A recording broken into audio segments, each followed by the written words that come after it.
Good morning students, आप सभी का स्वागत है आपके अपने चैनल ऑल फॉर यू में। ठीक है, सो आज से हम लोग क्लास 10th के फिजिक्स का स्टार्ट करेंगे।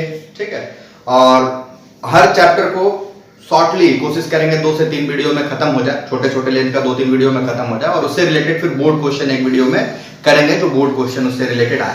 साथ साथ डिस्कस भी करते चलेंगे, जैसे जो टॉपिक अभी पढ़ेंगे उससे किस टाइप का क्वेश्चन आया हुआ उसको डिस्कस करते चलेंगे, बट फाइनली कुछ बोर्ड क्वेश्चन हम लोग करेंगे एक वीडियो में। ठीक है, सो टेक सेट कर लिया अपना टाइम 0, और अब हम लोग यहां से स्टार्ट करते हैं। होपफुली आने वाले 3 महीने में आपका फिजिक्स का सिलेबस कंप्लीट होगा। So stay tuned in our channel, channel पे रहिए, डेली आपको नया वीडियो मिलेगा related to the next topic. जो पढ़ा जाएगा उसका अगला टॉपिक आपको अगले दिन या उससे अगले दिन में मिल जाएगा। चलिए आज हम लोग फिजिक्स का पहला चैप्टर शुरू करते हैं जो कि फोर्सेस है, और फोर्सेस में भी क्या है, टर्निंग इफेक्ट ऑफ फोर्स के बारे में बात करता है, सेंटर ऑफ ग्रेविटी के बारे में बात करता है, इक्विलिब्रियम के बारे में बात करता है, ठीक है, प्रिंसिपल ऑफ मूवमेंट के बारे में बात करता है। तो इन सारी चीजों को चैप्टर 1 में पढ़ना है।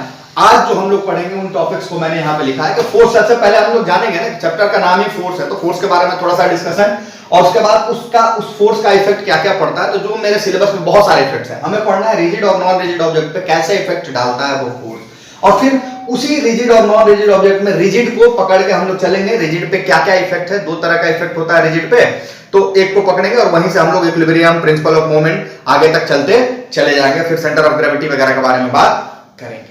ठीक है, तो आज का हमारा टॉपिक स्टार्ट होता है फोर्स से, और हम लोग लास्ट में खत्म करेंगे मोमेंट ऑफ फोर्स। ये जो मोमेंट ऑफ फोर्स टॉर्क है, इसका ऐसा यूनिट क्या होता है, उसका रिलेशन क्या होता है, इससे रिलेटेड करते हैं। चलिए सबसे पहले टॉपिक फोर्स, पहले तो आप लोग टॉपिक एक बार नोट डाउन कर लीजिए, टॉपिक एक बार नोट डाउन कर लीजिए। इन सारे टॉपिक्स पे डिस्कशन होगा, ये सारे छोटे छोटे टॉपिक्स हैं, इनका डेफिनेशन बताना जरूरी है जब हम लोग डील करेंगे।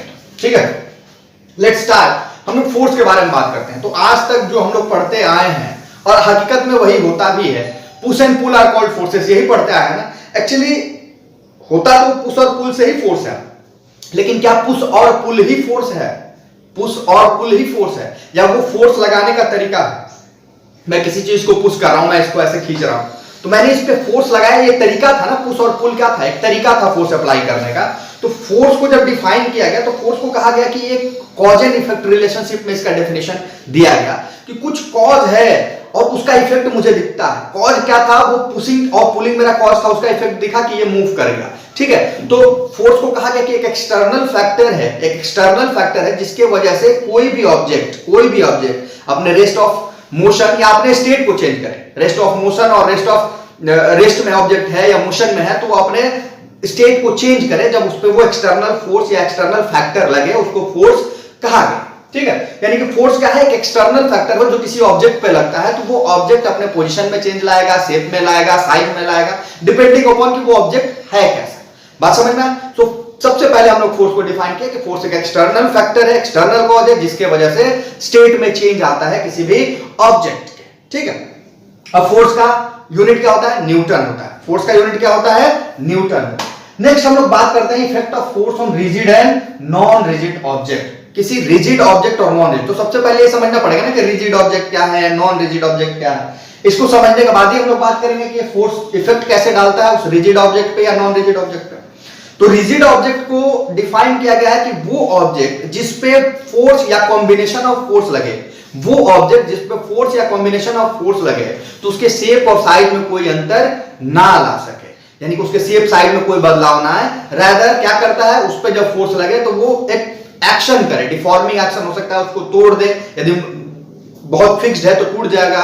जैसे हथौड़ा से हम लोग वार करते हैं किसी पहाड़ पे, पहाड़ फिक्स है, हिल फिक्स है, तो वो टूटता है। और नहीं कोई चीज है जो ऐसे रखा हुआ, मान लो ईंट रखा हुआ, उस पर मैं फोर्स लगा रहा हूं तो वो मूव कर जाता है। ठीक है, तो रिजिड ऑब्जेक्ट वो ऑब्जेक्ट जो डिफॉर्म हो जाए लेकिन उसका शेप और साइज चेंज ना हो, और नॉन रिजिड ऑब्जेक्ट जिसका शेप और साइज चेंज हो जाए। जैसे फोम है, फोम पे हम लोग फोर्स लगाते हैं, दब जाता है, ऑब्वियसली है। ठीक है, गद्दा है जिस पे फोर्स लगाते हैं, दब जाता है, तो ये क्या है? नॉन रिजिड ऑब्जेक्ट है। तो जब ये इफेक्ट ऑफ फोर्स रिजिड और नॉन रिजिड ऑब्जेक्ट के बारे में पढ़ेंगे तो ये हमारे यहाँ पे आएगा, ये जो मैंने टर्निंग इफेक्ट ऑफ फोर्स कहा इसके अंदर में ही आएगा। जब यहाँ पे आएंगे फिर हम यहाँ से स्टार्ट करेंगे कि कैसे वो फोर्स लगा। ये 2 पॉइंट मैंने लिखा, पहले इसको हम लोग डिस्कस कर लेते हैं। Point of action of force, point of action नाम ही कह रहा है कि जिस पॉइंट पे फोर्स लगे, कोई भी ऑब्जेक्ट है, ऑब्जेक्ट के किसी ना किसी पॉइंट पे ही हम लोग फोर्स लगाएंगे। बात क्लियर है ना? ये है, इस पे मैंने यहां पे फोर्स लगाया, तो ये जहां पे मैं फोर्स लगा रहा हूं उसको बोलते हैं point of action of force, यानी कि वो पॉइंट जिस पे फोर्स का एक्शन हुआ उसको हम लोग बोलते हैं point of action of force. और line of action of force क्या होता है, मैंने इस पे फोर्स लगाया इस पॉइंट पे और इसी को एक्सटेंड कर दो, जिधर मैं फोर्स लगा रहा हूं उधर ही उसी लाइन को एक्सटेंड कर दो आगे तक, ठीक है, तो वो जो पूरा लाइन मुझे मिला वो होता है line of action of force. Point of action means exact point जिस पे फोर्स लग रहा है, लाइन ऑफ एक्शन मींस जिधर फोर्स लग रहा है जिस डायरेक्शन में उसी डायरेक्शन में एक लाइन खींच लीजिए सीधे, वो क्या हो जाएगा, line of action of force. Clear है इतना बात? तो दो बात ये ध्यान में रखना है, point of action and line of action. किसका है? क्योंकि इसका यूज हम लोग यहाँ रिजिड ऑब्जेक्ट पे करेंगे जब हम लोग मूवमेंट के बारे में पढ़ेंगे। अब आते हैं हम लोग ये रिजिड और नॉन रिजिड ऑब्जेक्ट पे कैसे क्या क्या होगा, फोर्स लगेगा तो, और वहां से प्रिंसिपल ऑफ मूवमेंट पे हम लोग बात करेंगे, टर्निंग इफेक्ट पे बात करेंगे। इसको आप लोग नोट डाउन कर लीजिएगा, मैं मिटाता हूं।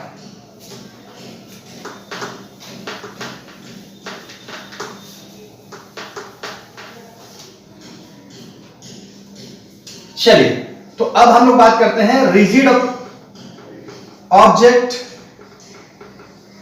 और नॉन रिजिड ऑब्जेक्ट।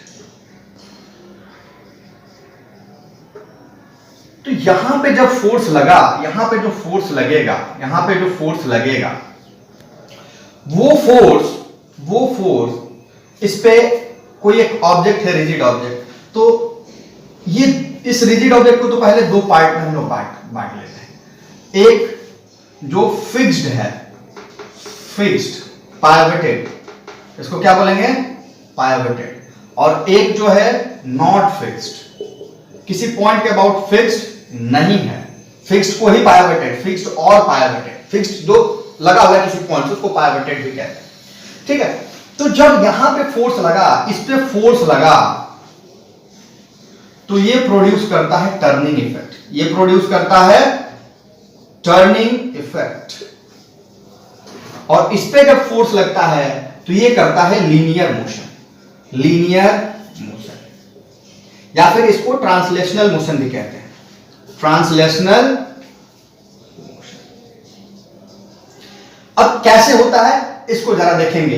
पहले इधर नॉन रिजिड पे, यानी कि मैंने रिजिड को दो पार्ट में किया कि वो ऑब्जेक्ट जो फिक्स्ड है किसी पॉइंट के अबाउट में, और वो ऑब्जेक्ट जो फिक्स्ड नहीं है, ऐसे ही है।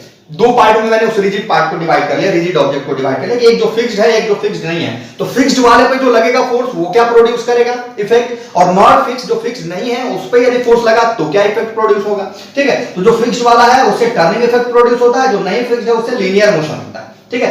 नॉन रिजिड ऑब्जेक्ट पे मैं फोर्स अप्लाई किया, यहां पे फोर्स अप्लाई हुआ तो ये क्या करेगा, शेप साइज में चेंज लाएगा, शेप साइज या डिफॉर्मेशन हो जाएगा, इसमें क्या होगा, डिफॉर्मेशन हो जाएगा, दब जाएगा, ठीक है। तो ये सारी बातें होती हैं, मुझे इससे कोई मतलब नहीं है, मैं इसको पकड़ के चलना है हमें, और उसमें भी इसको पकड़ के चलना है कि ये टर्निंग इफेक्ट कैसे प्रोड्यूस होता है, ठीक है। तो यानी कि पहले rigid object, non rigid object, rigid के दो पार्ट में मैंने डिवाइड किया, फिक्स्ड जो कि फिक्स्ड पॉइंट पे है, पाइवटेड है, जो एक जो नॉट फिक्स्ड है, जो फिक्स्ड नहीं है, नॉन पाइवटेड है, उस पे मैं फोर्स अप्लाई करके देखूंगा कि क्या इफेक्ट होता है। बस समझ में आया? देखते हैं। सपोज एक रॉड में ले लेता हूं, एक रॉड ले लेता हूं, सपोज ये एक रॉड है और एक रॉड ऐसा ही इधर है, लेकिन ये रॉड जो है इस पॉइंट के अबाउट क्या है, पाइवटेड, पाइवटेड यानी कि फिक्स्ड, ये इस पॉइंट के अबाउट फिक्स्ड और ये फिक्स्ड नहीं है। अब मैं क्या करता हूं, यहां पे एक फोर्स लगाता हूं F, और यहां पे भी एक फोर्स लगाता हूं F। अब दोनों में देखते हैं क्या होगा। जब मैंने यहां पे फोर्स लगाया तो ये क्या करेगा, ऊपर की तरफ मूव कर जाएगा, क्या करेगा, ये फोर्स की वजह से ऊपर की तरफ मूव करेगा। इस पे फोर्स लगाया तो ये क्या होगा, क्या यहां से ये निकल जाएगा, नहीं, ये ऐसे मूव करेगा। कैसे मूव करेगा, ऐसे मूव करेगा, ऐसे। तो ये क्या कर रहा है, ये इस इफेक्ट को कहते हैं कि जो फिक्स्ड पॉइंट, मान लो कि ये मेरा फिक्स्ड पॉइंट है, ये एल्बो के अबाउट में फिक्स्ड पॉइंट है, मैं इस पे यहां पे फोर्स लगा रहा हूं तो ये क्या होता है, एल्बो निकल के बाहर हो जाता है, ऐसे एल्बो के अबाउट मूव कर रहा है। ये क्या कर रहा है, इस एल्बो के अबाउट मूव कर रहा है, इस एल्बो के अबाउट मूव कर रहा है। लेकिन मैं ऐसे फोर्स लगाऊं, ये पूरा मूव करके, मैं ये पूरा मूव करके ऐसे, ठीक है। तो ये जो है इसको हम लोग बोलते हैं टर्निंग इफेक्ट ऑफ फोर्स, और ये जो सीधे मूव कर गया इसको लीनियर मोशन या ट्रांसलेशनल मोशन कहते हैं, लीनियर मोशन या ट्रांसलेशनल मोशन कहते हैं। अब एक क्वेश्चन है कि ये जो टर्निंग इफेक्ट फोर्स है क्या सिर्फ फोर्स पे डिपेंड करता है? टर्निंग इफेक्ट ऑफ फोर्स क्या सिर्फ फोर्स पे डिपेंड करता है? तो इसको कैसे समझेंगे? चलिए, इस फोर्स को मैंने यहां लगाया, इस बार यहां पे लगाते हैं, इस बार यहां पे लगाते हैं, फिर एकदम एज इट इज एक्सिस पे लगाते हैं। किस पे लगाते हैं? एक्सिस पे लगाते हैं। जब मैं फोर्स यहां पे लगाया तो इतने दूर जाने के लिए मुझे कितना फोर्स लगाना पड़ा? जब मैं फोर्स यहां पे लगाया तो इतना दूर जाने के लिए फोर्स कितना लगाना पड़ा? यहां पे लगाया तो फोर्स कितना लगाना पड़ा? और जब मैं यहां पे लगाया तो क्या मोशन हुआ कि नहीं हुआ? इन तीनों के बारे में जरा सा डिस्कशन करते हैं। तो देखा गया कि जब मैं फोर्स एकदम कॉर्नर, एक्सट्रीम कॉर्नर पे लगाया तो थोड़ा सा फोर्स से इतना मूव कर गया। थोड़ा जब मैं नजदीक आया मुझे ज्यादा फोर्स और लगाना पड़ा यहां पे लाने के लिए। उससे थोड़ा नजदीक और आया मुझे और ज्यादा फोर्स लगाना पड़ा। और जब मैं एग्जैक्ट एक्सिस पे आ गया, जब मैं एग्जैक्ट एक्सिस पे आ गया तो ये मूव ही नहीं किया। यहां पे मैं फोर्स लगा रहा हूं, ये मूव ही नहीं किया। दूसरा, इसी पे ये भी देखा गया, क्या मैं ऐसे फोर्स लगाऊंगा, मैंने फोर्स ऐसे लगाया तो क्या ये मूव करेगा?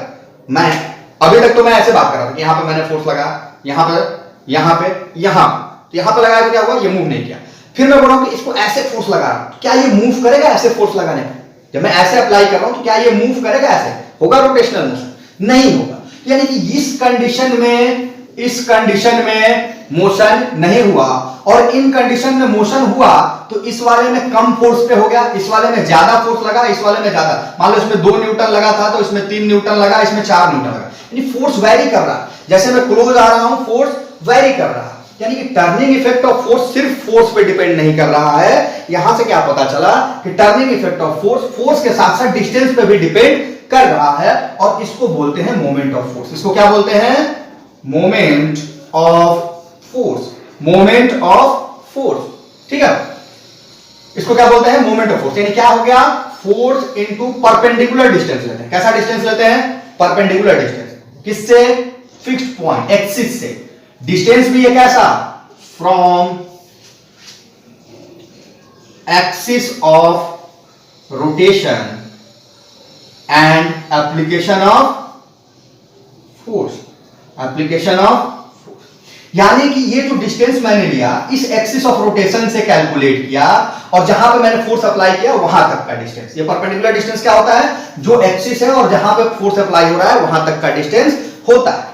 मोमेंट ऑफ फोर्स क्या है? मोमेंट ऑफ फोर्स है कि टर्निंग इफेक्ट ऑफ फोर्स सिर्फ फोर्स पे डिपेंड नहीं करता, 2 फैक्टर्स पे डिपेंड करता है। वो 2 फैक्टर क्या क्या है? वो फोर्स तो एक है ही है, दूसरा परपेंडिकुलर डिस्टेंस है, उस पर भी डिपेंड करता है। तो यानी कि डिस्टेंस और फोर्स दोनों पे डिपेंड किया। तो ये डिस्टेंस में कौन सा डिस्टेंस लो? तो ये डिस्टेंस होता है कि फिक्स्ड पॉइंट से उस एप्लीकेशन पॉइंट पे, जहां पे point of application of force है, उन दोनों के बीच का डिस्टेंस होता है। बात समझ में आया? क्लियर है? एक सेकंड, ओके। तो मोमेंट ऑफ फोर्स मेरा ये फॉर्मूला होगा, फोर्स इनटू परपेंडिकुलर डिस्टेंस, और ये परपेंडिकुलर डिस्टेंस होता है from axis of rotation to application of force, point of application of force. ये समझना है। अब मैं समझता हूं कि इस कंडीशन और इस कंडीशन में मोमेंट क्यों नहीं हुआ। क्वेश्चन हो सकता है ना कि मोमेंट नहीं हुआ तो क्यों नहीं हुआ। तो इसको ऐसे समझते हैं, इसको नोट डाउन आप लोग कर लीजिएगा पॉज करके। मोमेंट क्यों नहीं हुआ जरा इसको हम लोग समझते हैं। तो ये जरा देखते हैं, ये ऐसे था, ये यहां पे एक्सिस ऑफ रोटेशन क्या था? ऐसे सपोज कर लो, ये एक्सिस ऑफ रोटेशन। तो ये एक्सिस ऑफ रोटेशन से इसको जरा हम लोग line of action of force को ड्रॉ करते हैं। क्या करें? Line of action of force. ये क्या है? Line of action of force. तो जब line of action of force pass करे किससे? एक्सिस ऑफ रोटेशन से। Axis of rotation, in that case no turning effect will be produced. No turning effect will be produced. यदि जो मैंने force apply किया वो फोर्स जो point of axis of rotation है उसके थ्रू पास करे तो मोमेंट जेनरेट नहीं होगा। ये बात याद रखना। यानी किन किन केसेस में मोमेंट जनरेट नहीं होगा? एक तो केस होगा कि जिसमें फोर्स क्या हो, दो तीन चीज हो गया यहां पे देखते हैं। एक हो गया फोर्स परपेंडिकुलर डिस्टेंस और line of action of force and axis of rotation. तो जब line of action of force axis of rotation से पास करे तब मोमेंट जीरो होगा। दूसरा, जब फोर्स जीरो हो जाए तब भी मोमेंट क्या होगा? जीरो। और जब परपेंडिकुलर डिस्टेंस जीरो हो जाए तब भी मोमेंट जीरो, यानी कि F equal to zero, perpendicular distance equal to zero. और तीसरा कंडीशन ये है, तो first condition, second condition and third condition. First condition, second condition and third condition, इन तीनों कंडीशन में मोमेंट ऑफ फोर्स क्या हो जाएगा? टॉर्क क्या हो जाएगा? उसको टॉर्क करते हैं। मोमेंट ऑफ फोर्स का दूसरा नाम क्या है? टॉर्क हो जाएगा मेरा जीरो। क्लियर है? इतना बात क्लियर है? होपफुली सबको क्लियर होगा, आसान सा बात। एक छोटा सा डेमोन्स्ट्रेशन देखते हैं इसका, लाइन ऑफ एक्शन और मोमेंट ऑफ फोर्स का छोटा सा डेमोन्स्ट्रेशन है। हम क्या करते हैं कि एक सर्कल बनाते हैं, दूसरा सर्कल बनाते हैं सेम रेडियस आर का, इसका रेडियस क्या है? अब एक बार मैं फोर्स ऐसे लगा, मान लेते हैं ये मेरा पाइवोटेड पॉइंट है, ये मेरा क्या है? पाइवोटेड पॉइंट है, ये फोर्स है। और दूसरे में मैं फोर्स ऐसे लगा, कैसे लगाता हूं? ऐसे। अब इन दोनों में किसमें मोमेंट होगा? तो जरा इसका line of action of force draw करते हैं। टक टक टक टक, इस पॉइंट ऑफ एक्सिस से पास किया, इसका लाइन ऑफ एक्शन फोर्स ऐसे क्या? नहीं पास किया, तो इसमें मोमेंट होगा और इसमें मोमेंट जीरो होगा। बात समझ में? यानी कि जब फोर्स का line of action axis of rotation से पास करे तो वहां मोमेंट जनरेट नहीं होगा, और जिसमें ना करे वहां मोमेंट होगा, और वो भी क्या लेंगे? परपेंडिकुलर डिस्टेंस लेंगे। तो यदि सर्कल का केस है तो हमेशा क्या होगा? टेंजेंट। सर्कल के केस में हमेशा क्या होगा? वो 90 डिग्री क्या बनाता है? टेंजेंट ही बनाता है ना, रेडियस से 90 डिग्री, तो वो टेंजेंट होगा। बात समझ में आया? क्लियर है? होपफुली सबको क्लियर है। अब जरा बात करते हैं इसके यूनिट के बारे में। मोमेंट ऑफ फोर्स का यूनिट बात कर लेते हैं कि क्या होता है मोमेंट ऑफ फोर्स का यूनिट। तो मोमेंट ऑफ फोर्स क्या है? मोमेंट ऑफ फोर्स है force into perpendicular distance. Force क्या होता है? न्यूटन। इसका क्या होता है? मीटर। इसका क्या हो जाएगा? Newton metre. क्या हो जाएगा? Newton metre. तो ऐसा यूनिट क्या होगा? Newton metre. अब सीजीएस में कन्वर्ट कर लेते हैं। 1 न्यूटन मीटर, तो 1 न्यूटन इक्वल टू क्या होता है? 10 to the power 5 dyne into 1 metre equal to क्या होता है? 10 की पावर 2 सेंटीमीटर होता है। 10 की पावर 7 डाइन सेंटीमीटर, ये रिलेशन है एसआई यूनिट और सीजीएस यूनिट का। क्लियर है? तो आज हम लोग क्या पढ़े, एक बार हम लोग रिव्यू करते हैं, ठीक है? फिर मैं बताऊंगा कि क्या कौन सा क्वेश्चन आया था बोर्ड में। एक क्वेश्चन, ठीक है? आज हम लोग पढ़े कि फोर्स होता क्या है, force rigid non rigid object पे लगे तो क्या इफेक्ट प्रोड्यूस करेगा। अब रिजिड में पढ़े कि दो पार्ट में डिवाइड किए, ठीक है? और वो जो पाइवटेड वाला पार्ट था उस पे फोर्स लगा तो टर्निंग इफेक्ट प्रोड्यूस किया। टर्निंग इफेक्ट किन किन चीजों पे डिपेंड किया? फोर्स पे डिपेंड किया, परपेंडिकुलर डिस्टेंस पे डिपेंड किया, एंड एक्सिस ऑफ रोटेशन पे भी डिपेंड किया। Line of action of force and axis of rotation पे भी डिपेंड किया। हमें क्या पता चला कि जब मैं फोर्स और परपेंडिकुलर डिस्टेंस के बीच में मैक्सिमम दूरी रखूंगा तो ज्यादा से ज्यादा मोमेंट ऑफ फोर्स जनरेट होगा। एक एग्जांपल लेते हैं, सीआईडी में वो कहता है ना, दया दरवाजा तोड़ो, तो दया दरवाजा किधर तोड़ता है? सबसे कोने में। दया दरवाजा के सबसे कॉर्नर में जिधर हैंडल होता है उधर फोर्स लगाता है। क्यों भाई? क्योंकि उस पॉइंट ऑफ एक्सिस, जो पॉइंट है, हिंज है, जहां पर दरवाजा जुड़ा है, जहां से मुड़ता है, वहां से एक्शन क्या होता है? परपेंडिकुलर डिस्टेंस क्या होगा? सबसे दूरी। कॉर्नर पे, एकदम कॉर्नर पे कम फोर्स लगाएंगे तो ज्यादा मोमेंट जनरेट होगा और वो टूट जाएगा। बात समझ में आया?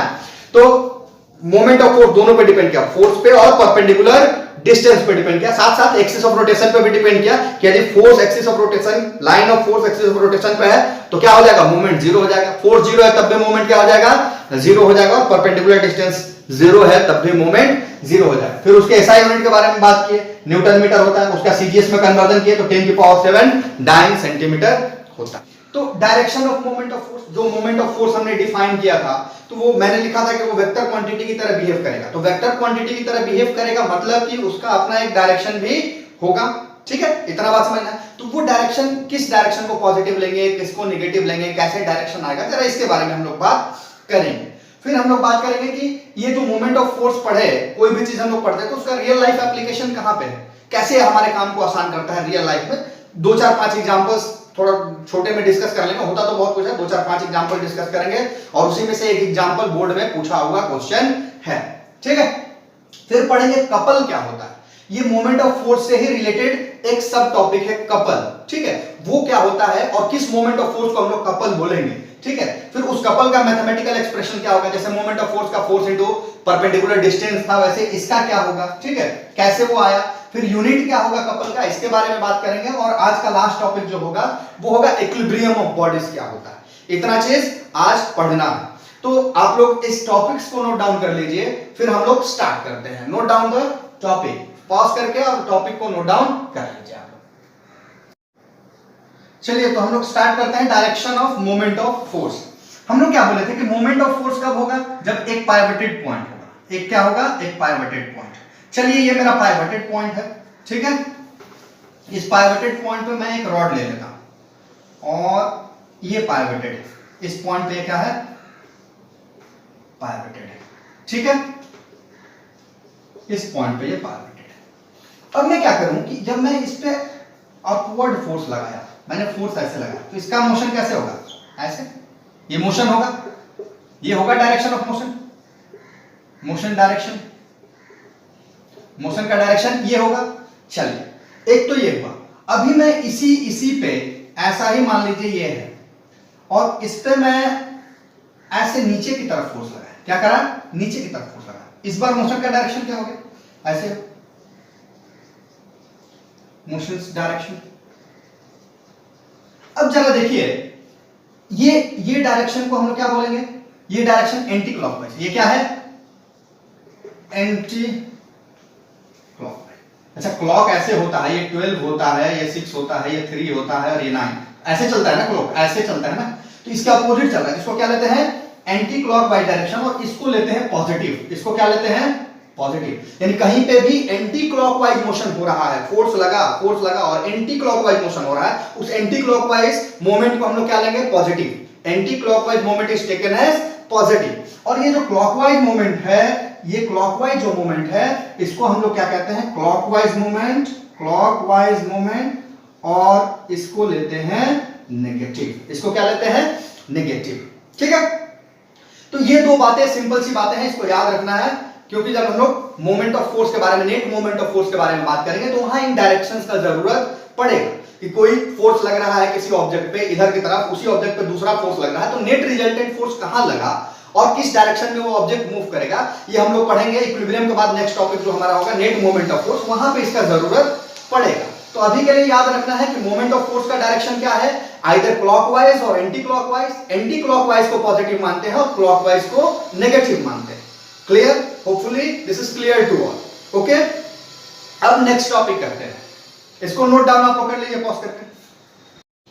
Okay, now second topic is application of moment of force. Moment of force का एप्लीकेशन कहां पे है, अब इसके बारे में डिस्कस करेंगे। हमने पढ़ा कि मोमेंट ऑफ फोर्स होता क्या है, या इसके बारे में क्या पढ़ा, एक बार फिर से हमने लिख लेते हैं, यहाँ पे लिखना जरूरी है। फोर्स इनटू परपेंडिकुलर डिस्टेंस, ये पढ़े थे ना, ये दो चीज पर डिपेंड करता है, फोर्स इनटू परपेंडिकुलर डिस्टेंस। तो अब देखते हैं कि या तो मैं दो चीज पे डिपेंड करता है, फोर्स और डिस्टेंस पे, तो फोर्स या तो ज्यादा लगाना पड़ेगा, और नहीं तो मैं डिस्टेंस को बढ़ा दूं तो फोर्स मेरा कम हो जाएगा। तो हम लोग क्या करते हैं कि डिस्टेंस को इंक्रीज करके, ताकि कम फोर्स लगाना पड़े और ज्यादा से ज्यादा मूवमेंट जनरेट कर सके, इस क्वालिटी को यूज करते हैं, मोमेंट ऑफ फोर्स के इसी क्वालिटी को यूज करके, और हम लोग अप्लाई किए डे टू डे लाइफ में। अब एग्जांपल लेते हैं, हैंड फोल्डर कटिंग मशीन। गांव में देखे होगे चारा मशीन ऐसे ऐसे करके जो चलाया जाता है, चक्का होता है उसमें चारा काटा जाता है, जो गांव से होगा वो समझेगा। हैंड फोल्डर कटिंग मशीन क्या होता है कि एक ऐसे स्टूल टाइप का होता है, ठीक है, और उसमें पीछे एक बैक एंड होता है जहां से हम लोग चारा को डालते हैं, और आगे में क्या होता है, व्हील होता है, टूट व्हील होता है। उस व्हील को चलाने के लिए आगे में एक लंबा हैंडल होता है, उस point of axis of rotation से एक लंबा हैंडल होता है। तो हैंडल लंबा रखे हैं और कॉर्नर पे पकड़ के और करेंगे तो ये परपेंडिकुलर डिस्टेंस ज्यादा होगा एक्सिस ऑफ रोटेशन से, तो वो इजीली उसको कट कर देता है, कम फोर्स में वो रोटेट कर जाता है। तो एक एग्जांपल ये हैंड फोल्डर का है। दूसरा चक्की, गांव में लगभग सब चक्की देखे होंगे। चक्की वो गांव में औरत लोग जो आटा पीसने के लिए यूज करती हैं, ठीक है, पूजा वगैरह में यूज होता है। तो उस चक्की में भी क्या होता है कि जो मूविंग पार्ट होता है, उसको मूव कराने वाला पार्ट होता है, एक्सिस ऑफ रोटेशन बीच में होता है। चक्की समवेयर ऐसा होगा, ऐसा, ये ऐसा बीच में एक्सिस ऑफ रोटेशन है, और ये यहां से ऐसे बना रहता है, और इस पॉइंट को पकड़ के मूव कराया जाता है, इस पॉइंट को पकड़ के मूव कराया जाता है। तो अब देखो ये डिस्टेंस क्या हो गया, ज्यादा कर दिया ना, एक्सिस से डिस्टेंस को क्या कर दिया, मैक्सिमम एंड पे कर दिया, तो थोड़ा सा फोर्स में वो इजीली मूव कर जाएगा, ठीक है।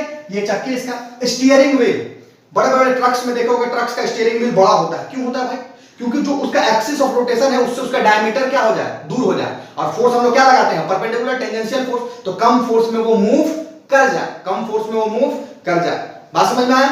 ये तीसरा एग्जांपल है। चौथा है स्पैनर। कभी कभी क्या almost most of you have seen, ये देखे होंगे आप लोग कि ट्रक वाला जो अपना चक्का को खोलता है ना, ट्रक वाला, तो छोटा रिंच से नहीं खोलता, वो रिंच के साथ साथ एक बड़ा सा लंबा सा रॉड लगाता है जिसको स्पैनर बोलते हैं। क्या बोलते हैं? स्पैनर। एक बड़ा सा ऐसा होता है, बहुत बड़ा सा रॉड होता है, एक बहुत बड़ा सा रॉड है ये, ठीक है। और इस रॉड में आगे ऐसे टूथ पिक लगा रहता है, ठीक है, ये इसको स्पैनर बोलते हैं। तो ये हैंडल जो होता है ना, इसका हैंडल, स्पैनर का जो हैंडल होता है, इस हैंडल को लॉन्ग रखा जाता है। क्यों लॉन्ग रखा जाता है? क्योंकि ये तो नट में फिक्स हो गया, ये मान लो बोल्ट है मेरा जिसको ओपन करना है, इसमें ये फिक्स हो गया, तो ये फिक्स हो गया तो ये क्या हो गया, इसी के अबाउट रोटेट करेगा, तो ये एक्सिस ऑफ रोटेशन हो गया। क्या हो गया? Axis of rotation. ये हो गया एक्सिस ऑफ रोटेशन। और इसी के हम मान लो मैं फोर्स लगा रहा हूं, यहां पे क्या लगा रहा हूं, फोर्स लगा रहा हूं, तो परपेंडिकुलर डिस्टेंस इतना हो गया, तो डिस्टेंस ज्यादा हो जाएगा तो कम फोर्स में क्या हो जाएगा, ओपन हो जाएगा। और ये क्वेश्चन एक बार बोर्ड में पूछा गया था, ये क्वेश्चन एक बार बोर्ड में पूछा गया कि why spanners have long hand, ठीक है। तो क्यों? ताकि ज्यादा डिस्टेंस हो जाएगा एक्सिस ऑफ रोटेशन से, और वो विद कम फोर्स, बहुत कम फोर्स से हम उसको खोल पाए। क्लियर है? ये बात सबको क्लियर है? और नेक्स्ट बाइसिकल। बाइसिकल में भी देखते हैं हम लोग, जो अच्छा बचपन में जो भी बाइसिकल भी हम लोग चलाए हैं, बचपन में जो छोटा वाला बाइसिकल, तो उसमें ऐसे करके एक छोटा सा जो पैडल होता है, पैडल डायरेक्टली उसमें नहीं अटैच होता है, एक ऐसे करके ऐसे लंबा सा रॉड लगा होता है, उसमें अटैच होता है। ये लंबा सा रॉड लगाने का जरूरत क्या था? डायरेक्ट साथ में पैडल लगा देते, ठीक है। तो ये लंबा रॉड क्या करता है, डिस्टेंस बढ़ा देता है। ये एक तो ये डिस्टेंस बढ़ाए इस पॉइंट ऑफ एक्सिस से, बड़े वाले व्हील से, और छोटे वाले रिम में भी एक एक्सिस होता है, उन दोनों के बीच का डिस्टेंस क्या होता है, ये फोर्स अप्लाई किया, ये फोर्स इतने परपेंडिकुलर डिस्टेंस पे लगा, इतने दूरी पे आके, तो वहां पे क्या हो जाता है, ज्यादा वो रोटेट करेगा, कम फोर्स के साथ वहां पे क्या होगा, ज्यादा रोटेशन होगा और वो मूव करेगा। क्लियर है? तो ये सारे एप्लीकेशंस थे। तो एक बार एप्लीकेशन में देख लेते हैं। हैंड फोल्डर मिल के बारे में पढ़े, उसमें भी परपेंडिकुलर डिस्टेंस था। चक्की में भी क्या था, greater perpendicular distance. Steering wheel में भी क्या करते हैं, पॉइंट ऑफ एक्सिस से ज्यादा परपेंडिकुलर डिस्टेंस रखते हैं। स्पैनर में भी क्या होता है, लॉन्ग हैंडल दिया जाता है ताकि ज्यादा परपेंडिकुलर डिस्टेंस हो जाए। और बाइसिकल के पैडल में भी क्या है, परपेंडिकुलर डिस्टेंस को इंक्रीज किया जाता है ताकि कम से कम फोर्स में हम लोग ज्यादा से ज्यादा मूवमेंट को जनरेट कर सके। क्लियर है? सबको क्लियर है होपफुली। अब आते हैं नेक्स्ट टॉपिक पे, इसको चाहो तो आप लोग नोट डाउन करें। So our next topic is couple. अब कपल के बारे में बात करेंगे। तो मैंने बोला था कि ये रिलेटेड है मोमेंट ऑफ फोर्स से, जरा इसके बारे में बात कर लेते कैसे रिलेटेड है। मैं बोलूं, जरा समझना है इसको, कि मैं बोलूं कि ये फिक्स पॉइंट, मैं इसको ले लेता हूं, क्या ले रहा हूं, फिक्स पॉइंट। और इस फिक्स पॉइंट पर मैं इधर भी फोर्स लगा रहा हूं और इधर भी फोर्स लगा रहा हूं। क्या लगा रहा हूं, इधर भी फोर्स लगा रहा हूं और इधर भी फोर्स लगा रहा हूं। तो जरा देखना, ये फोर्स इधर, ये फोर्स इधर और ये फोर्स इधर, दोनों एक ही डायरेक्शन में लग रहा है ना, एंटी क्लॉकवाइज ही लग रहा है, ठीक है। तो बोल रहा है कि जरा इसको समझना है, कपल क्या होता है, कि कपल होता है कि किसी एक फिक्स्ड पॉइंट के अबाउट, किसी एक फिक्स्ड पॉइंट के about equal and opposite force लगे। जैसे इधर लग रहा है वैसे ही इधर से अपोजिट डायरेक्शन में। अब जरा देखना, इधर वाला क्या करेगा, इधर प्रोड्यूस करेगा मोशन, ऐसे प्रोड्यूस करेगा। इधर वाला क्या करेगा, ऐसे प्रोड्यूस करेगा। यानी दोनों क्या होगा, ऐड हो जाएगा ना। ये ऐसे यानी एंटी क्लॉकवाइज जा रहा है, ये भी ऐसे यानी एंटी क्लॉकवाइज जा रहा है, दोनों एंटी क्लॉकवाइज क्या हो जाएगा, सम हो जाएगा। तो कपल क्या है, एक तरह से मोमेंट ऑफ फोर्स ही है। कपल क्या है, एक तरह से मोमेंट ऑफ फोर्स ही है। लेकिन इसमें ध्यान क्या रखना है कि इसमें जो फोर्स लगता है वो दोनों इक्वल लगेगा मैग्नीट्यूड में, दोनों इक्वल लगेगा मैग्नीट्यूड में। यदि ये 5 न्यूटन का है तो इधर भी क्या लगेगा, 5 न्यूटन का। दूसरा बात, जो फोर्स लगेगा वो क्या लगेगा, अपोजिट डायरेक्शन में। एक ऐसे लग रहा है तो ये दूसरा इसके अपोजिट डायरेक्शन में लगेगा। और तीसरा बात और सबसे इंपॉर्टेंट बात है कि सेम लाइन ऑफ एक्शन पे नहीं लगेगा, सेम लाइन ऑफ एक्शन पे फोर्स नहीं लगेगा। मान लो कि ये लाइन ऑफ एक्शन यदि ऐसे है, ऐसे लाइन ऑफ एक्शन है, तो एक इधर और एक इधर नहीं लगेगा, अलग अलग लाइन ऑफ एक्शन पे लगेगा। जरा यहां पे हम लोग एग्जांपल से समझते हैं, मैंने ड्रॉ करके रखा है। इस फोर्स का लाइन ऑफ एक्शन क्या होगा, ऐसे। इस फोर्स का लाइन ऑफ एक्शन क्या होगा, ऐसे। दोनों अलग अलग है ना। एक सेम लाइन ऑफ, मान लेते हैं कि यदि एक फोर्स ऐसे लगता इधर, एक फोर्स ऐसे लगता, तो दोनों का लाइन ऑफ एक्शन क्या हो जाता है, ये सेम हो जाता लाइन ऑफ एक्शन। तो इसमें ये बात का ध्यान रखना है कि लाइन ऑफ एक्शन सेम नहीं होना चाहिए, दोनों फोर्सेस का लाइन ऑफ एक्शन सेम ना हो। दूसरा बात, दोनों फोर्स एक परपेंडिकुलर डिस्टेंस से सेपरेट हो, जिसको कि हम आर्म ऑफ कपल कहते हैं, कपल आर्म से सेपरेट हो। और दोनों फोर्स का मैग्नीट्यूड क्या होगा, इक्वल होगा। तो यहां पर 3 पॉइंट याद रखना है कि equal in magnitude, equal in magnitude, equal in magnitude. दूसरा क्या है, separated by a distance, separated by a distance. और तीसरा, force must not act, force must not act along same line of action, same line of action. ये बात clear है? यानी कि कपल क्या है, एक सिंपल एग्जांपल लेते हैं, डब्बा ही हम लोग खोलते हैं, तो डब्बा खोलते हैं तो क्या करते हैं, एक हाथ को ऐसे पकड़े हैं तो दूसरे हाथ से उसके अपोजिट डायरेक्शन में फोर्स लगाते हैं ना, एक दूसरे से ऐसे खोलते हैं, ऐसे डब्बा को पकड़े तो इसको इधर करेंगे तो इसको ऐसे करेंगे, एक दूसरे के अपोजिट डायरेक्शन में तो डब्बा खुलता है, सेम डायरेक्शन में करेंगे तो खुलेगा क्या, नहीं खुलेगा। ठीक है, तो कपल क्या है कि जब इक्वल एंड अपोजिट फोर्स लगे किसी फिक्स्ड पॉइंट के अबाउट में, तो वो जो फॉर्मेशन होता है उसको कहते हैं कपल। टैप खोलते हैं नल, तो नल देखो ऐसे खोलते हैं, इसको ऐसे, तो ये इधर जा रहा है और ये वाला किधर जा रहा है, इधर जा रहा है, इक्वल एंड अपोजिट। अब जबरदस्ती करें तो एक साइड ज्यादा फोर्स लगा देंगे, एक कम, वो अलग बात है, लेकिन नॉर्मली हम लोग क्या करते हैं, इक्वल एंड अपोजिट फोर्स ही लगाते हैं, दोनों हाथ का लगा, इधर जितना फोर्स लगा लगभग उतना ही फोर्स इधर भी लगता है। तो जब इक्वल एंड अपोजिट फोर्स एक फिक्स्ड पॉइंट के अबाउट सम सेपरेशन पे लगे और सेम लाइन ऑफ एक्शन ना हो, उसको हम लोग क्या कहते हैं, कपल कहते हैं। अब बोर्ड में एक क्वेश्चन दिया था कि उसमें कपल ना देके क्या किया था, ऐसे दे दिया था कि एक फोर्स इधर लग रहा है, एक फोर्स इधर लग रहा है, अपोजिट डायरेक्शन में लग रहा है, तो नेट फोर्स बताइए। तो अब हम इसका वही कैलकुलेशन करेंगे कि कपल निकालेंगे कैसे, नेट फोर्स कितना एक्ट किया, net force, net movement move तो करेगा, अनडाउटेडली जब ये फोर्स लग रहा है तो ये मूव कर रहा है, तो नेट मूवमेंट कितना होगा और उसको कैसे कैलकुलेट करेंगे, उसका मैथमेटिकल एक्सप्रेशन कपल का हम लोग अब अगले टॉपिक में करेंगे। इसको आप लोग नोट डाउन कर लीजिए। ओके स्टूडेंट्स, सो अब हम लोग डिस्कस करेंगे कि कपल का मैथमेटिकल कैलकुलेशन कैसे करें, कैसे लाएं, उसका एक डिराइव कैसे करें कि कैसे कपल का होता है फोर्स इनटू कपल आर्म, कैसे होता है। कपल का फॉर्मूला होता है फोर्स, कोई भी फोर्स, दोनों में से दोनों का सेम मैग्नीट्यूड है तो कोई एक फोर्स और दोनों के फोर्स जहां पे अप्लाई हुआ दोनों के बीच का परपेंडिकुलर डिस्टेंस कपल का फॉर्मूला है, जो कपल का वैल्यू देता है। तो वो आया कैसे, उसको हम लोग डिराइव करेंगे।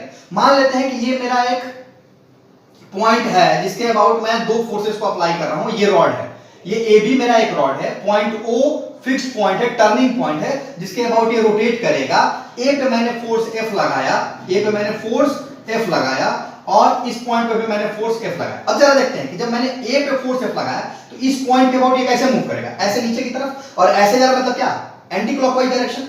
यदि ओए के बारे में बात करें तो इसमें मूवमेंट कैसे प्रोड्यूस होगा, इधर की तरफ, नीचे की तरफ। वैसे ही ओबी में ऊपर की तरफ मैंने किया तो इसमें मूवमेंट कैसे प्रोड्यूस होगा, ऐसे। यदि मैं इसको ऐसे ले लूं, इस पॉइंट पे मैंने इस पे ऐसे फोर्स लगाया नीचे की तरफ, ऐसे प्रोड्यूस हो रहा है। वैसे ही मैं इधर वाले पे क्या ऊपर की तरफ लगा रहा हूं, ये कैसे हो रहा है, ऐसे हो रहा है, लेकिन दोनों सेम डायरेक्शन में हो रहा है ना, ये भी एंटी क्लॉकवाइज, ये भी क्या है, एंटी क्लॉकवाइज। ऐसे आ रहा है मतलब क्या, एंटी क्लॉकवाइज, ये ऐसे जा रहा है मतलब क्या, एंटी क्लॉकवाइज। दोनों एंटी क्लॉकवाइज में मूवमेंट जनरेट करेंगे, यानी पॉइंट ए पे जो फोर्स अप्लाई हुआ उसके वजह से जो मूवमेंट जनरेट होगा वो क्या होगा, जो इन दोनों के बीच का परपेंडिकुलर डिस्टेंस है तो क्या है, ओए है, और जो फोर्स लगा, फोर्स इनटू परपेंडिकुलर डिस्टेंस यही पड़ा है ना। और ये जो पॉइंट बी पे जनरेट होगा मूवमेंट, वो किसके वजह से होगा, ये ओबी इनटू एफ, ओबी इनटू एफ। और नेट जो जनरेशन होगा, अब देखो नेट जनरेशन मैंने प्लस क्यों किया, यहां पे मैंने बोलूंगा कि मैंने प्लस किया है, तो यहां पे प्लस मैं क्यों किया, तो जरा देखना, ये भी एंटी क्लॉकवाइज, ये भी एंटी क्लॉकवाइज, तो एंटी क्लॉकवाइज पॉजिटिव, ये भी एंटी क्लॉकवाइज क्या पॉजिटिव, तो दोनों पॉजिटिव पॉजिटिव क्या हो जाएगा, ऐड हो जाएगा।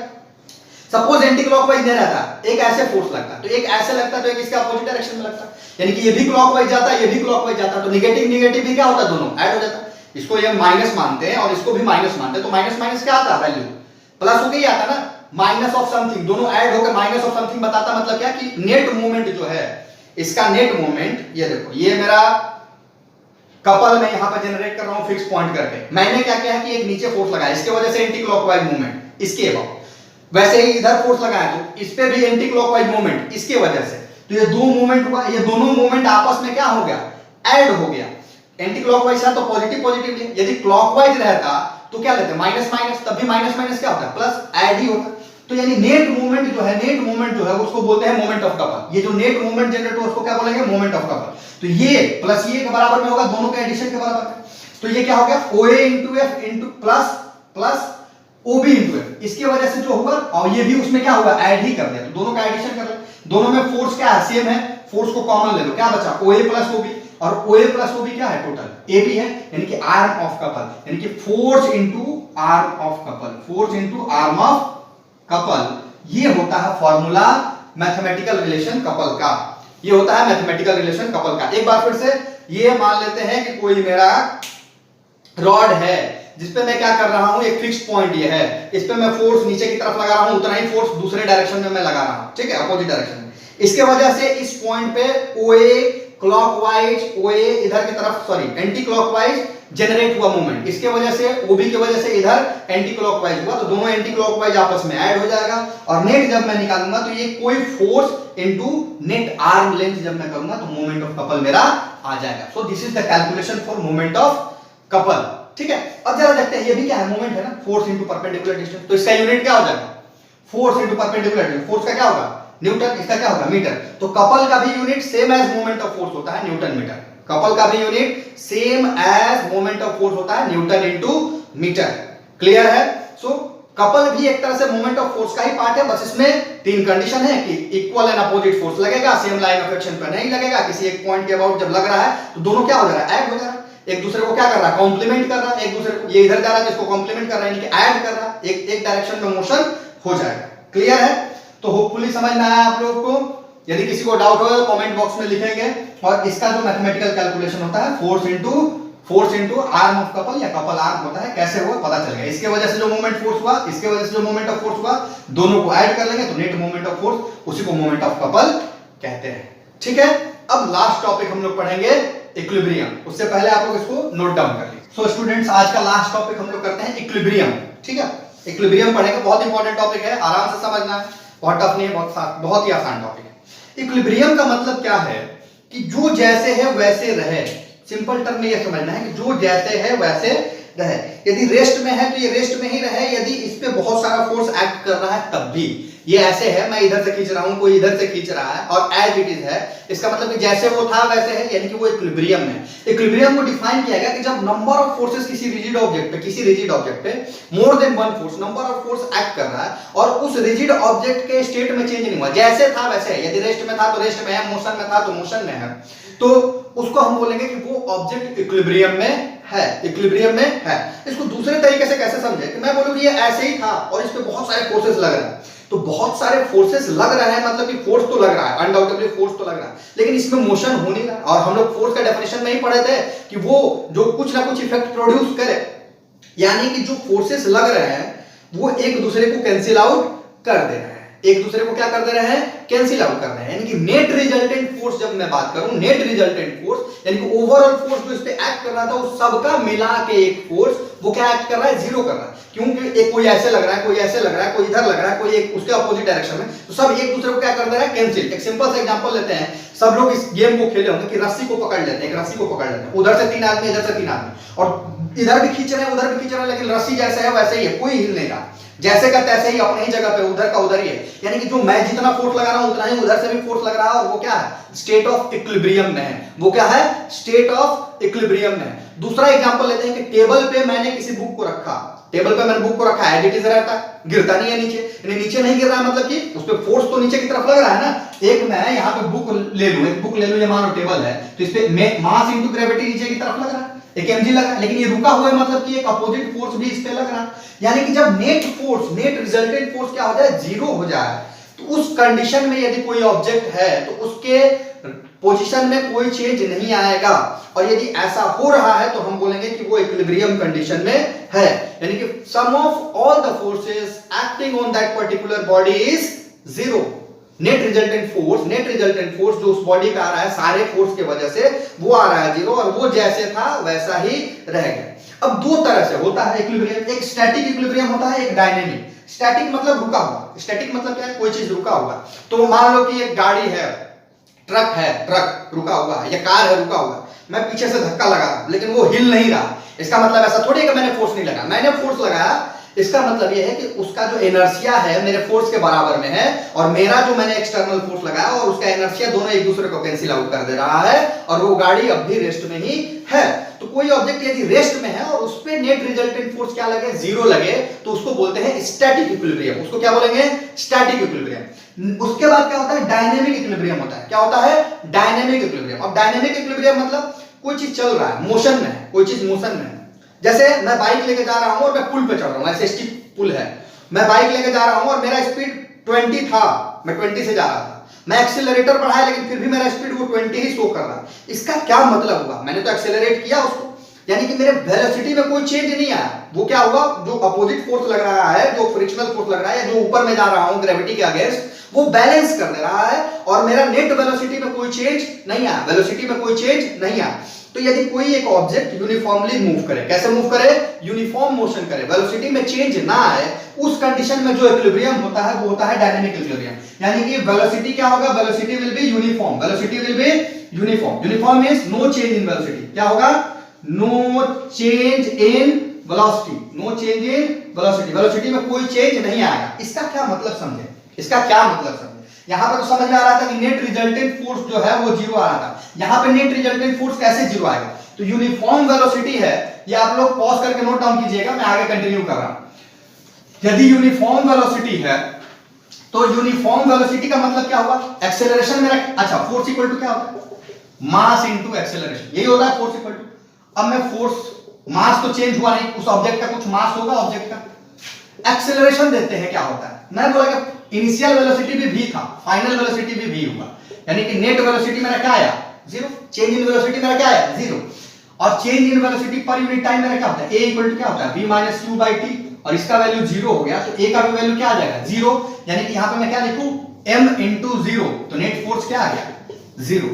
जब नेट रिजल्टेंट फोर्स किस, कोई ऑब्जेक्ट मूव कर रहा है और उसका नेट रिजल्टेंट फोर्स जीरो आ रहा है, इसका मतलब क्या समझना है कि वो यूनिफॉर्म वेलोसिटी से मूव कर रहा है। कैसे मूव कर रहा है, यूनिफॉर्म वेलोसिटी से। वेलोसिटी में चेंज नहीं हुआ मतलब एक्सेलरेशन में चेंज नहीं हुआ, और एक्सेलरेशन में चेंज नहीं हुआ मतलब कि नेट रिजल्टेंट फोर्स क्या आ गया, जीरो आ गया। तो इसीलिए सेकंड बार जो मैंने डिफाइन किया था उसमें क्या लिखा था कि जब नेट रिजल्टेंट फोर्स जीरो हो उसको हम क्या बोलेंगे, इक्विलिब्रियम कंडीशन। यानी कि दो तरह का इक्विलिब्रियम, स्टैटिक इक्विलिब्रियम मतलब जब रुका हुआ है, रेस्ट में है और उस पे नेट रिजल्टेंट फोर्स जीरो हो जाएगा। डायनामिक इक्विलिब्रियम मतलब जो वो मूव कर रहा है और उस पे फोर्स लगे, फोर्स लगने के बावजूद भी उसका वेलोसिटी में चेंज ना आए तो एक्सेलरेशन हो जाएगा जीरो और नेट रिजल्टेंट फोर्स क्या हो जाएगा, जीरो। अब ये मैंने इसके आगे कुछ लिखा है रोटेशनल इक्विलिब्रियम, ये क्या होता है जरा इसको हम लोग समझते हैं। तो दो तरह का, ये तो स्टैटिक डायनेमिक है ही, इन दोनों को भी दो पार्ट में पढ़ेंगे, एक ट्रांसलेशनल और एक रोटेशनल, एक ट्रांसलेशनल और एक रोटेशनल इक्विलिब्रियम। ट्रांसलेशनल इक्विलिब्रियम का मतलब कि कोई ऑब्जेक्ट जो नॉन पाइवटेड है, क्या है, नॉन पाइवटेड, तो उस पे जो फोर्स लगेगा, उस पे जो फोर्स लगेगा नॉन पाइवटेड में, क्या, नॉन पाइवटेड, तो वो होगा ट्रांसलेशनल इक्विलिब्रियम में। क्या होगा, ट्रांसलेशनल इक्विलिब्रियम, ठीक है, इक्विलिब्रियम ऐसे लेंगे। और कोई पाइवटेड है, क्या है, पाइवटेड है, और इस पे जो नेट रिजल्टेंट फोर्स लगेगा पाइवटेड वाले, किसमें, पाइवटेड वाले में, तो इसको बोलेंगे रोटेशनल इक्विलिब्रियम। क्या बोलेंगे, रोटेशनल इक्विलिब्रियम। क्लियर है। तो ये इक्विलिब्रियम स्टैटिक और डायनामिक दो कंडीशन, और इन दोनों को भी दो दो पार्ट में पढ़ेंगे, ट्रांसलेशनल और रोटेशनल। हमें ट्रांसलेशनल से मतलब नहीं है, हमारा चैप्टर कंसर्न है रोटेशनल इक्विलिब्रियम के बारे में।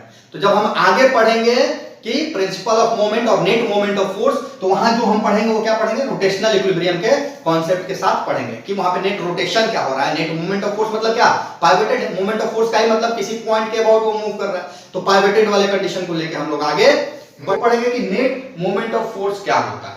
पहला बात, नेट मोमेंट ऑफ फोर्स।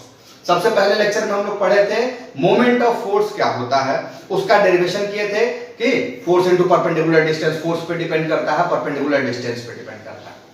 तो नेट मोमेंट ऑफ फोर्स का मतलब क्या है, जब भी नेट वर्ड लगे वहां क्या समझना है कि more than one moment is generated, एक से ज्यादा मोमेंट जनरेट हो रहा है, और उन सब मोमेंट का सम किसी पर्टिकुलर ऑब्जेक्ट पे क्या आ रहा है, उसको हम लोग बोलते हैं नेट मोमेंट ऑफ फोर्स। तो नेट मोमेंट ऑफ फोर्स कैसे हम लोग निकालेंगे, इसके बारे में आज हम लोग पढ़ेंगे। नेट मोमेंट ऑफ फोर्स का मतलब है कि when more than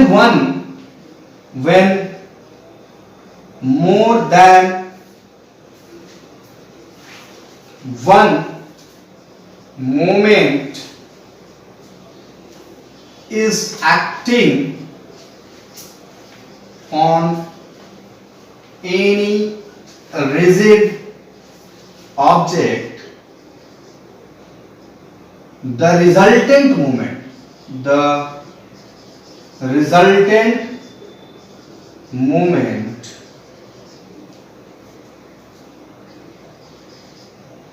will be called net moment of force.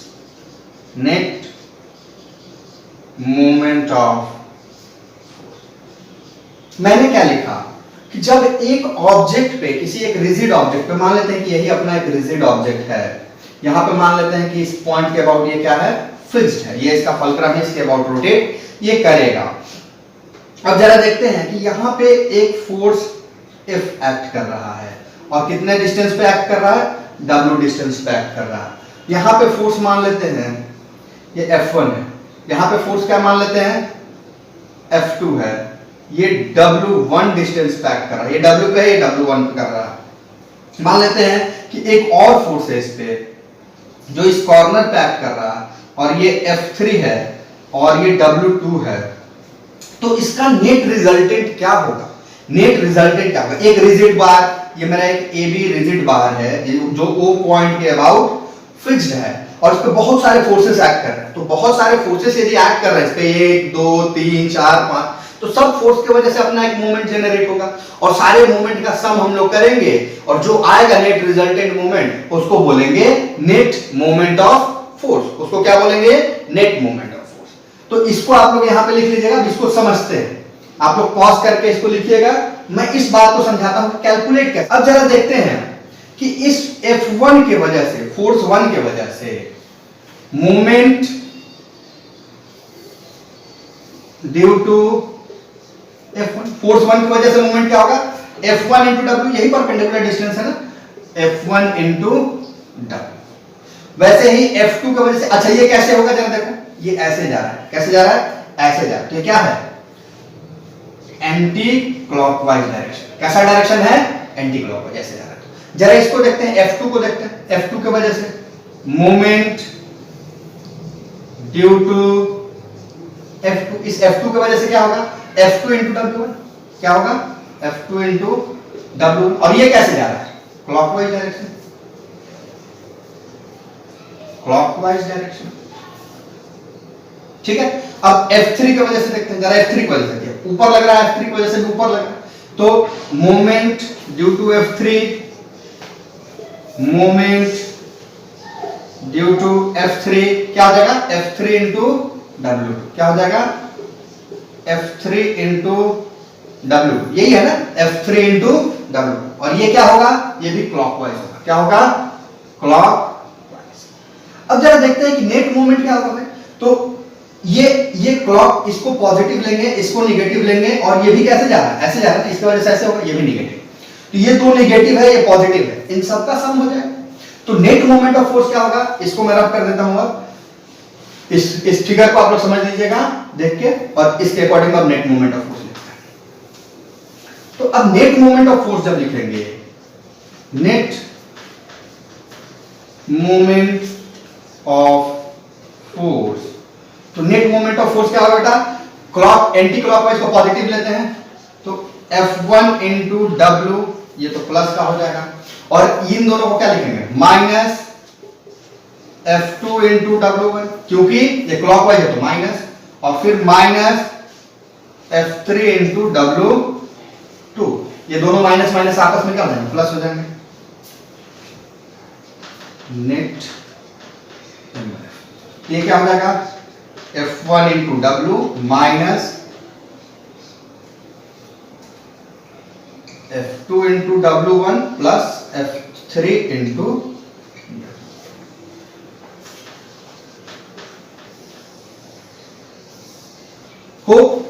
ये सबको समझ में आया। यानी कि नेट मोमेंट ऑफ फोर्स के बारे में जब बात करेंगे, तो जिन जिन फोर्सेस की वजह से मोमेंट जनरेट हो रहा है, जिस फोर्सेस की वजह से मोमेंट जनरेट हो रहा है, उन सारे फोर्सेस का सम कर लेंगे, यदि क्लॉकवाइज है तो पॉजिटिव ले लेंगे, एंटी क्लॉकवाइज है तो नेगेटिव ले लेंगे, और हमारा क्या हो जाएगा, नेट मोमेंट ऑफ फोर्स आ जाएगा। ठीक है, क्लियर। अब इससे रिलेटेड हम लोग क्या करेंगे, न्यूमेरिकल्स करेंगे। ओके, ये क्वेश्चन ऐसे था कि 5 न्यूटन का फोर्स नीचे की तरफ एक्ट कर रहा है, ठीक है, एक 5 न्यूटन का एक फोर्स ऊपर की तरफ एक्ट कर रहा है, दोनों 1 मीटर से सेपरेटेड है, सो calculate the net moment of force. तो एक तो तरीका इस क्वेश्चन को सॉल्व करने का है कि हम लोग कपल पढ़े हैं, जब इक्वल एंड अपोजिट फोर्स एक सेपरेटेड डिस्टेंस पे लगे तो कपल वाला फार्मूला लगा लेंगे, फोर्स इनटू कपल आर। एक तो उस तरह से सॉल्व होगा, लेकिन इसको हम लोग कैसे सॉल्व करते हैं, इसको हम लोग सॉल्यूशन करते हैं नेट मोमेंट ऑफ फोर्स के अकॉर्डिंग। क्वेश्चन क्या कह रहा है कि 5 न्यूटन का इधर 5 न्यूटन का इधर फोर्स लगा, दोनों 1 मीटर डिस्टेंस से सेपरेटेड है, और इसका जो मिड पॉइंट है इसके अबाउट ये पाइवटेड है, it is pivoted about mid point, यानी हाफ मीटर ये हो गया 1/2 मीटर, हाफ मीटर, और ये 1/2 मीटर, हाफ मीटर इधर हो गया। बात समझ में? कैसे सॉल्व करेंगे? अच्छा, इसके वजह से किधर होगा? ऐसे होगा, एंटी क्लॉक।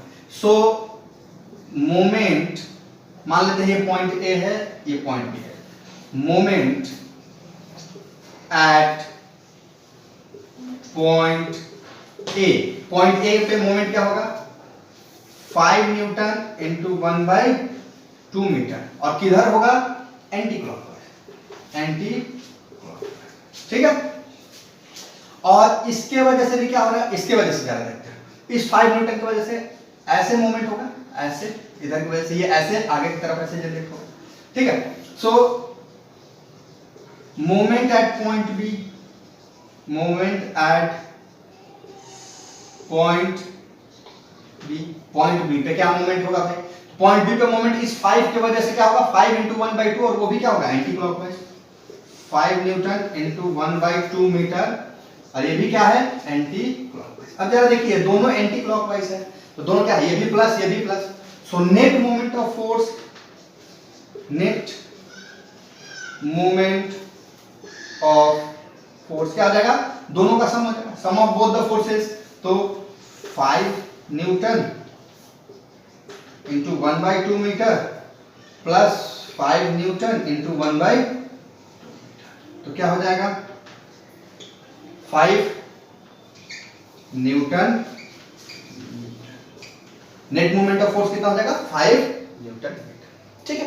तो यानी कि नेट मोमेंट ऑफ फोर्स जो हमें कैलकुलेट करना है, उसके लिए बस हमें ये देखना है कि किस पॉइंट के अबाउट पाइवटेड है, कितने सारे फोर्सेस लग रहे हैं, उन फोर्सेस के वजह से क्या मोमेंट जनरेट हो रहा है, और कौन क्लॉकवाइज हुआ, कौन एंटी क्लॉकवाइज हुआ। यदि क्लॉकवाइज हुआ तो पॉजिटिव डायरेक्शन में ले लेना है, एंटी क्लॉकवाइज हुआ तो नेगेटिव ले लेना है। यदि दोनों क्लॉकवाइज है तो ऐड हो जाएगा, एक क्लॉकवाइज एक एंटी क्लॉकवाइज है तो सब्ट्रैक्ट होगा। और यदि एक वैसा कर लेते हैं, एक सब्ट्रैक्शन वाला क्वेश्चन करके बताते हैं, तब ज्यादा समझ में आएगा। इसको आप लोग नोट डाउन कर लीजिएगा, ये बोर्ड का पूछा हुआ क्वेश्चन। एक दूसरा क्वेश्चन करके हम लोग देखते हैं, ठीक है। उस क्वेश्चन में क्या है? सपोज एक कोई मीटर स्केल है, एक मीटर स्केल है मेरे पास,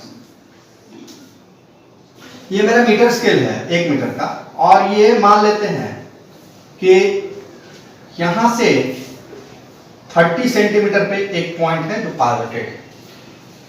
यहां कह रहा है कि एक फोर्स लग रहा है 2 न्यूटन का, कितने का? 2 न्यूटन का, कितने मार्क पे? 10 सेंटीमीटर मार्क पे। ये मार्क क्या है? ये यहां से यहां तक क्या है? 10 सेंटीमीटर है, ठीक है। और ये मेरा क्या है? 30 है, और इधर से बोल रहा है कि यहां ये 50 सेंटीमीटर मार्क, कितना मार्क है ये?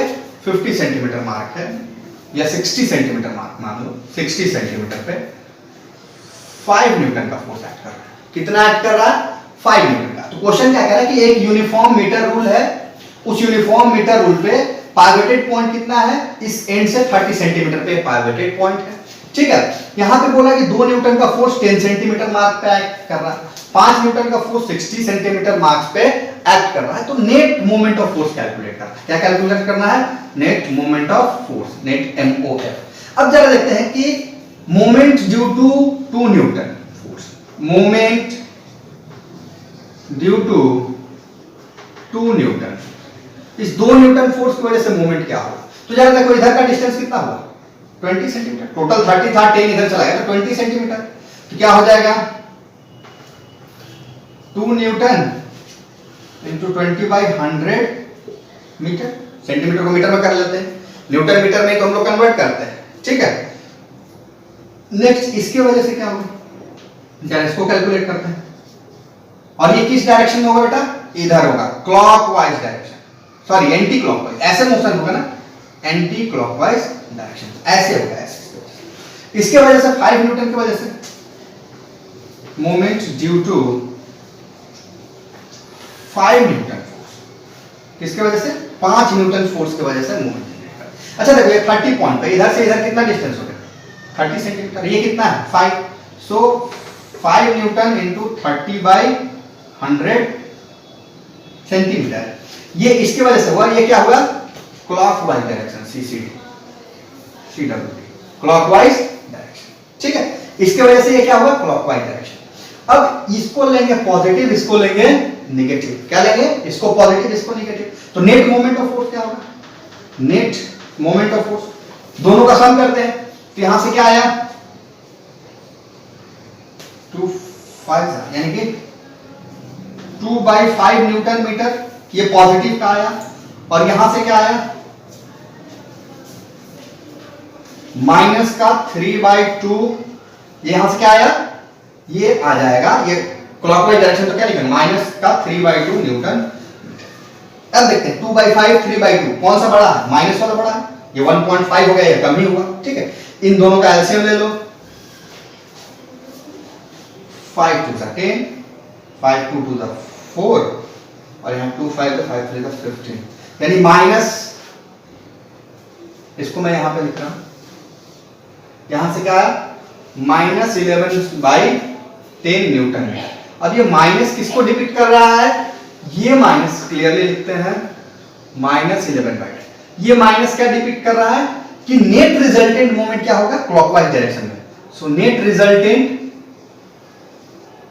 In clockwise direction. एक बार फिर से देखिए, मैंने क्या कहा कि जब क्लॉकवाइज और एंटी क्लॉकवाइज डायरेक्शन में मोमेंट, मैंने यहां पे क्वेश्चन लिया कि 1 मीटर का है, 30 सेंटीमीटर पर पाइवटेड है, यहां से 10 सेंटीमीटर पे 2 न्यूटन का फोर्स, और यहां पे 60 सेंटीमीटर पे, यहां से 60 पे 5 न्यूटन का फोर्स एक्ट कर रहा है। अब मैंने क्या बताया कि मूवमेंट कहां पे होता है, पाइवटेड पॉइंट से। पाइवटेड पॉइंट से 2 न्यूटन की वजह से क्या हो गया, यहां पे जो जनरेट हुआ, न्यूटन मीटर होता है ना, न्यूटन मीटर में इसको कन्वर्ट कर लिया सेंटीमीटर से। सिमिलरली इसको भी वैसे ही कर लिया। अब ये क्या कह रहा है कि दोनों की वजह से रिजल्टेंट मूवमेंट किधर जनरेट हो रहा है। तो अब मान लेते हैं कि ये सीसॉ है, एक इधर इस पॉइंट पे कोई बैठा था और इधर इस पॉइंट पे बैठा था, तो किधर नेट मूवमेंट होगा उधर ही ये मूव करेगा। तो ये ऐसे नेट मूवमेंट, मान लो कि ये इधर से जाएगा तो एंटी क्लॉकवाइज, इधर वाला ज्यादा दूरी पर था, तो इसकी वजह से नेट मूवमेंट ऐसे जनरेट हुआ, तो ये इधर की वजह से इधर की तरफ मूव करेगा, ऐसे मूव करेगा। तो यही बोल रहा है कि इतने मैग्नीट्यूड से 11/10 मैग्नीट्यूड से, न्यूटन मीटर के मैग्नीट्यूड से वो क्या क्लॉकवाइज डायरेक्शन में मूव कर जाएगा। ये इसका रिजल्टेंट या नेट मोमेंट ऑफ फोर्स होगा। क्लियर, होपफुली सबको क्लियर, ये लिख लीजिएगा। सो स्टूडेंट, अगला टॉपिक हम लोग का है, उसी टॉपिक से रिलेटेड है, नेट मोमेंट ऑफ फोर्स। जिसको समझ में आ गया ये भी समझ में आ जाएगा, आसान है। बस इसमें एक चीज है कि इसमें भी मोमेंट ऑफ फोर्स निकालेंगे, लेकिन बोला इक्विलिब्रियम। इक्विलिब्रियम मतलब रिजल्टेंट क्या आना चाहिए, 0 आना चाहिए। रिजल्टेंट क्या आना चाहिए, 0। यानी कि कह रहा है कि मान लेते हैं कि W1 मैंने L1 डिस्टेंस पे सब्सटेंड किया, कहां से, पाइवटेड पॉइंट से। ये पाइवटेड पॉइंट है, ये पाइवटेड पॉइंट है। इस पाइवटेड पॉइंट से L1 डिस्टेंस पे मैंने कोई W1 वेट सस्पेंड कर दिया। वैसे ही L2 डिस्टेंस पे मैंने W2 वेट सस्पेंड कर दिया। तो अब इस W1 की वजह से क्या होगा, एंटी क्लॉकवाइज मूवमेंट होगा, और इसकी वजह से क्लॉकवाइज मूवमेंट होगा। अब क्या कह रहा है कि यदि इसको इक्विलिब्रियम में रखना है, यानी कि इस पे मैं इधर भी फोर्स लगा रहा हूं, इधर भी फोर्स लगा रहा हूं, और इसको एज इट इज रहना है, मतलब इसके द्वारा जो मूवमेंट जनरेट हुआ और इसके द्वारा जो मूवमेंट जनरेट हुआ, यदि दोनों मूवमेंट का क्या वैल्यू बराबर आ जाए, तो एक पॉजिटिव और एक नेगेटिव, दोनों एक दूसरे को कैंसिल आउट कर देगा और ये जैसे है वैसे ही रहेगा। तो कह रहा है कि principle of moment of force at equilibrium क्या कहता है कि net anti clockwise movement must be equal to clockwise movement. ये anti clockwise movement clockwise movement के बराबर में होगा। तो इस कंडीशन में वो ऑब्जेक्ट इक्विलिब्रियम कंडीशन में आएगा, यानी कि नेट रिजल्टेंट मूवमेंट उसका क्या होगा, नेट मूवमेंट ऑफ फोर्स क्या आ जाएगा, 0, क्योंकि जितना क्लॉकवाइज है उतना ही एंटी क्लॉक, जितना पॉजिटिव और उतना ही नेगेटिव। मान लेते हैं कि m पॉजिटिव है m नेगेटिव है, तो दोनों को ऐड करेंगे तो क्या आ जाएगा, नेट रिजल्टेंट क्या आ जाएगा, 0। तो जहां पे नेट मूवमेंट ऑफ फोर्स 0 आ जाए, जहां पे नेट मूवमेंट ऑफ फोर्स क्या आ जाए, 0 आ जाए, उस कंडीशन को बोलेंगे इक्विलिब्रियम कंडीशन। और यही प्रिंसिपल है मोमेंट ऑफ फोर्स का, इक्विलिब्रियम का। क्या कंडीशन है कि clockwise movement must be equal to anti clockwise movement. This is simple, एक लाइन का है कि clockwise movement must be equal to anti clockwise movement, and this will give the equilibrium condition for moment of force. Clear है। अब इससे related दो तरह का क्वेश्चन बोर्ड में पूछा जाता है, वो दोनों तरह के क्वेश्चन को हम लोग डील करेंगे, एक एक क्वेश्चन दोनों टाइप का। तो एक क्वेश्चन क्या है कि जहां पे आपको फलक्रम दिया हुआ, एक क्वेश्चन है कि जहां पे आपको फलक्रम दिया हुआ है कि ये फलक्रम है और इस पॉइंट के अबाउट रोटेट कर लेते हैं। मान लेते हैं कि 1 मीटर रूल है, मान लेते हैं कि 1 मीटर रूल मेरा है, ये मेरा मीटर रूल है, ठीक। और इस मीटर रूल में 50 सेंटीमीटर मार्क पे, यहां से 50 सेंटीमीटर मार्क पे ये बैलेंस है, ठीक है। उसके बाद बोल रहा है कि मैं इधर यदि 20 न्यूटन का फोर्स लगा रहा हूं 70 सेंटीमीटर मार्क, कितने मार्क पे? 70 सेंटीमीटर मार्क पे मैं 20 न्यूटन का फोर्स लगा रहा हूं, तो इधर कितना मैं यहां पे, कहां पे,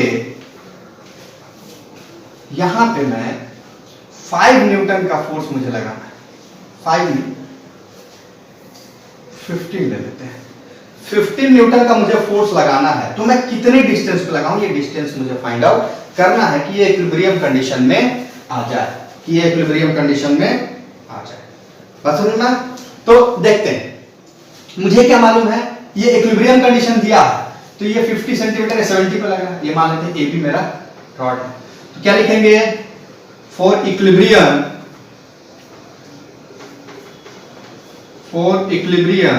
इक्विलिब्रियम का क्या होना चाहिए?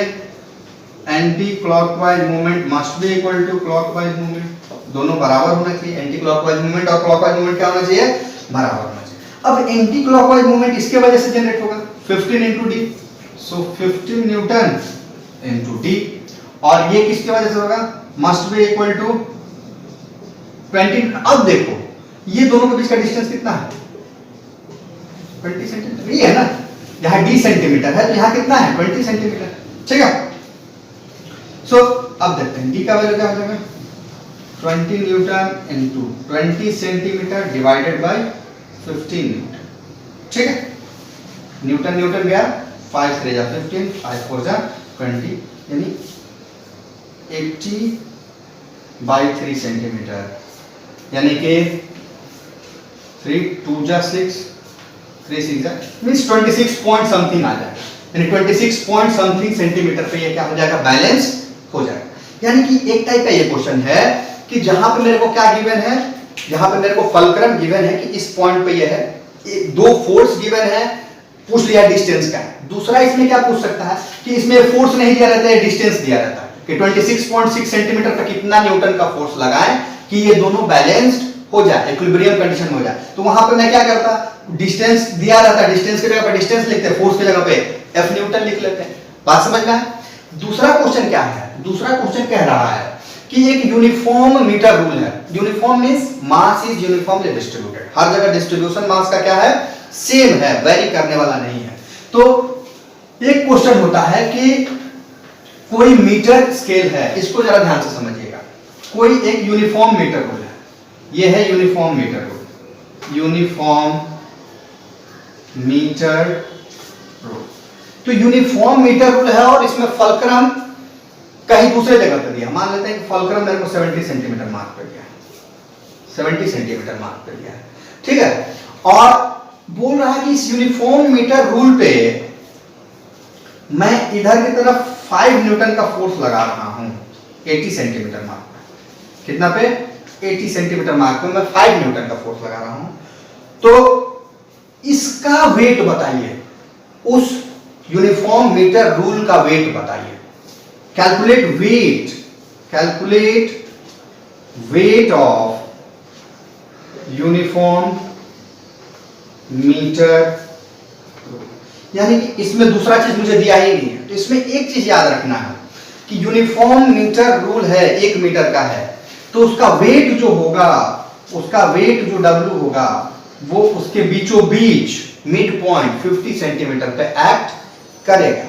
यूनिफॉर्म मीटर रूल का क्वेश्चन दिया है, जहां पर फलक्रम अलग दिया है, बोला उसका वेट कैलकुलेट करने, तो उसमें आपको क्या मान के चलना है कि इसका वेट 50 सेंटीमीटर पे एक्ट करेगा। 100 है ना, तो 50 पे हमेशा इसका वेट एक्ट करेगा, यानी कि ये वेट भी एक क्या फोर्स होता है ना।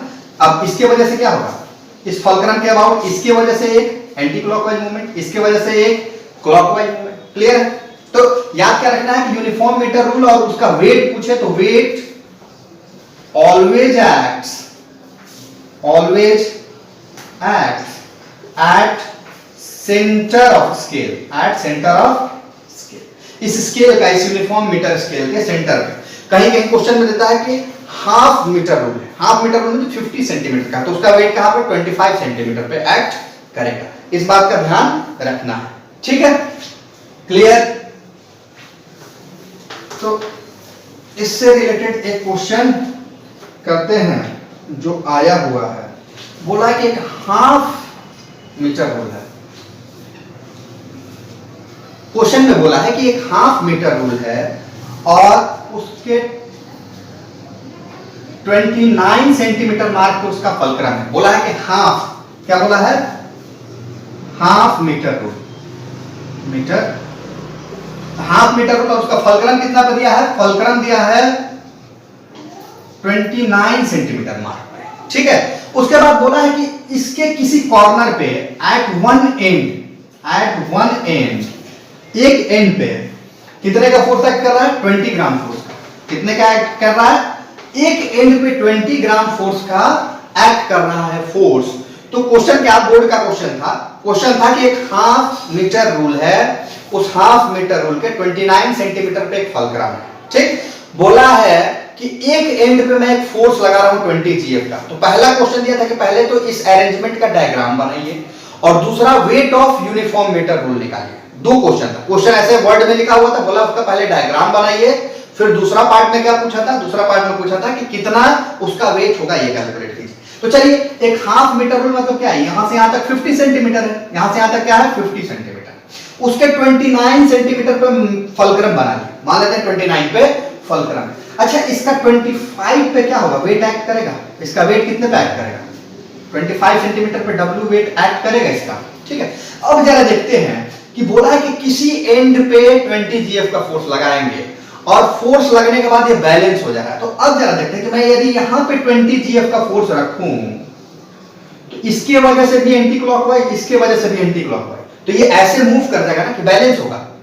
इस कंडीशन में तो बैलेंस होगा नहीं, यदि ऐसे है और इधर ही दोनों फोर्स लग रहा है तो ये ऐसे मूव कर जाएगा।